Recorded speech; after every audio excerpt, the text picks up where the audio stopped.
Welcome to Dave's Think Tank. The usefulness of the self-test on these older machines is severely limited. For input, you only had one button on the front of the machine, and there's no output other than the numbers through the 5 displays. Modern machines have a panel of switches inside the coin door and a display screen providing a menu of test options and feedback of test results. So how do these older machines perform their self-tests? Well, the short answer to this is, in general, very badly. But they do have some ways to get around some of these limitations. For example, the tests are all numbered, and you know what test is running by looking up the test number in the manual. Similarly, the test results are all numeric, and they are explained in the manual rather than built into the machine and displayed on a screen. So if the test is flashing a number at you, you can look it up and figure out what it means.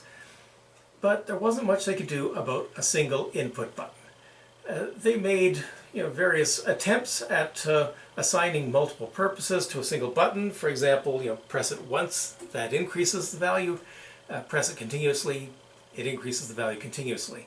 But it was extremely limited.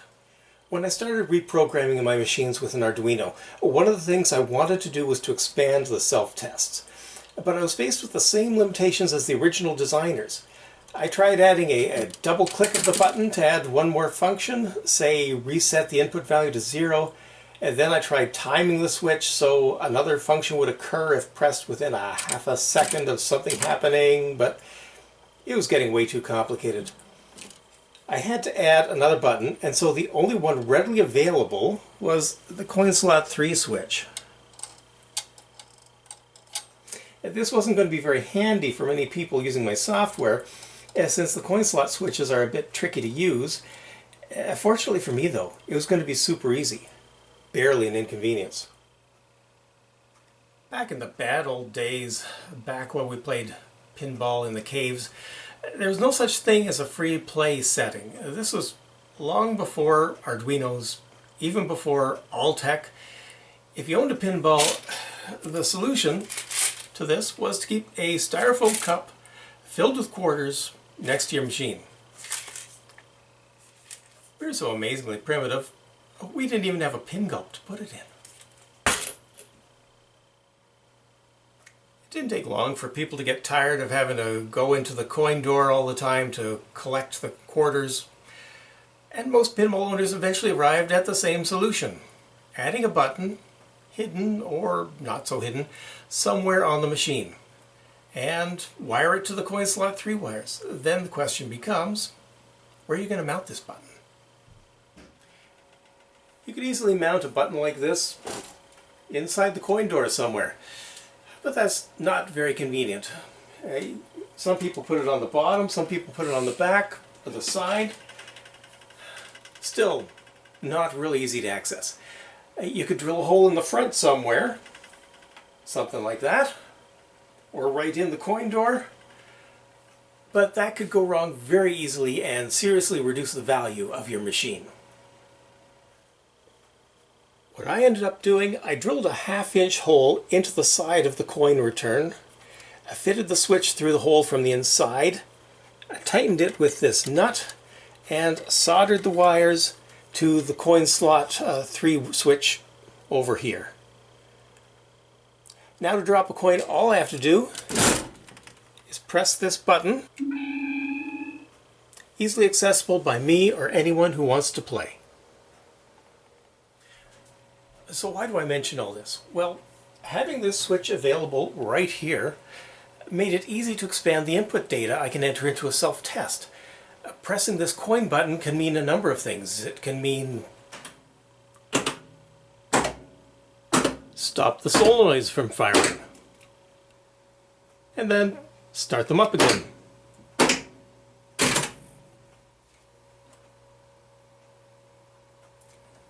Change a dip switch setting. Move to the next input value on screens that can now have multiple input values.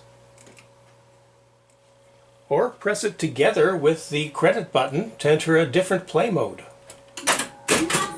Enterprise calling, play on vessel. Acknowledge, please. Just having one more easily accessible button makes it so much easier to enter any instruction you might want to give the self-test program. If you're using my software, I would recommend adding a button like this, even if you just leave it loose inside the machine. You can't really use it that way for free play, but then you have other options here in the future. And just so you know, this is why I keep telling people to download the manual. There's not much you can do without it. Okay, that's enough for today. Let's play a game.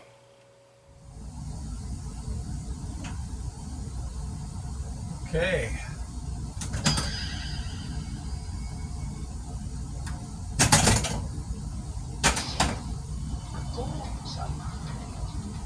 Flash has given me some good games lately, and some terrible games. You never count on him. Oh, too much.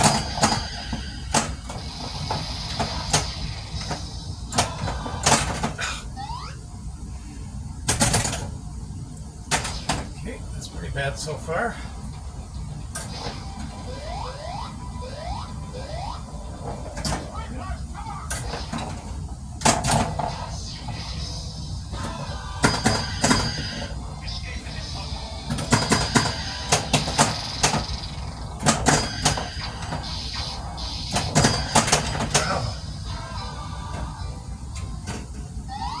Not good. Come on, Flash. Too much.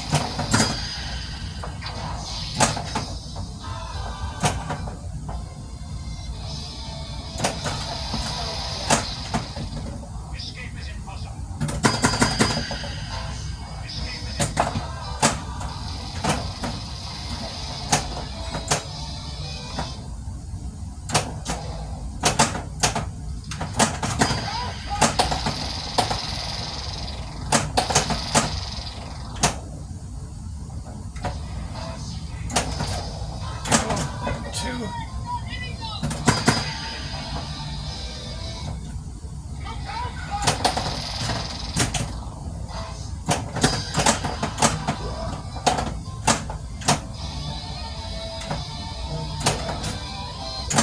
Okay, got 3 times. Come on.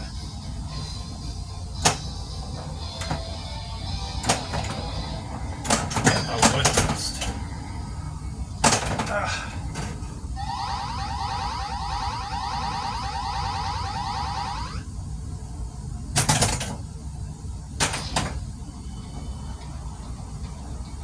Okay, let's try for this skill shot.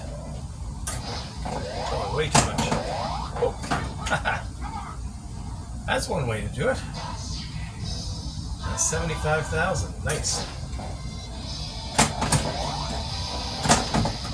Escape is impossible.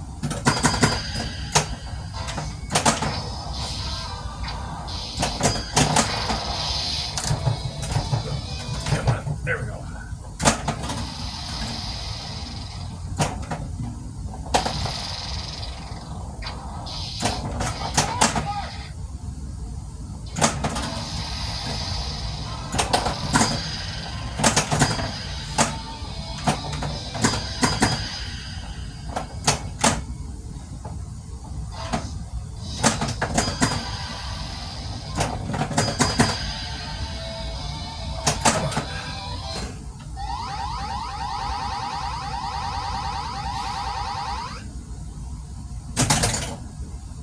We're over 500,000.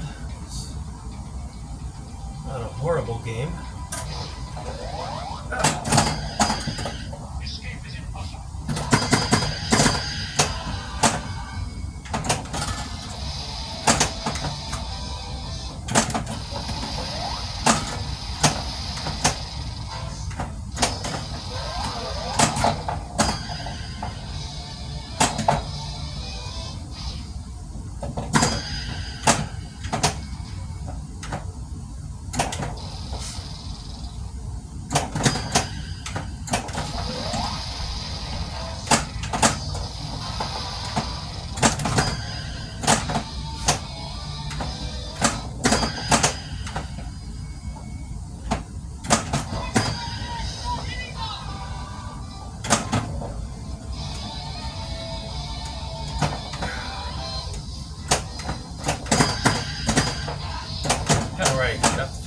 1,000.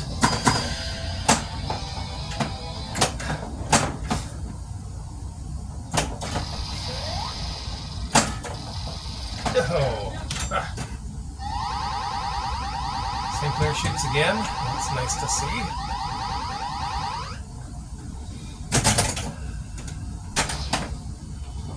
Let's see if I can get to the final battle. That'll be nice for a video.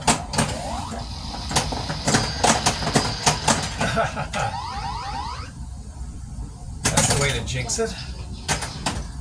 Yeah. Don't kill him yet, Father, says the princess. Thank you, princess.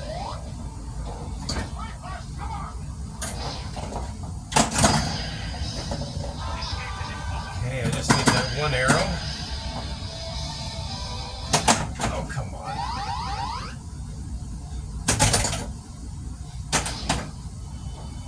Let's see if I can get the one arrow. Let's try and get a skill shot. There we go. 14 seconds.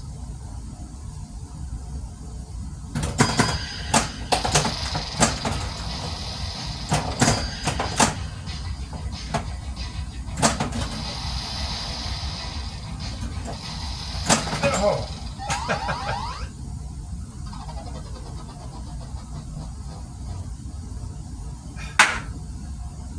Oh, well. Who wants to live forever? And at least I won a free game.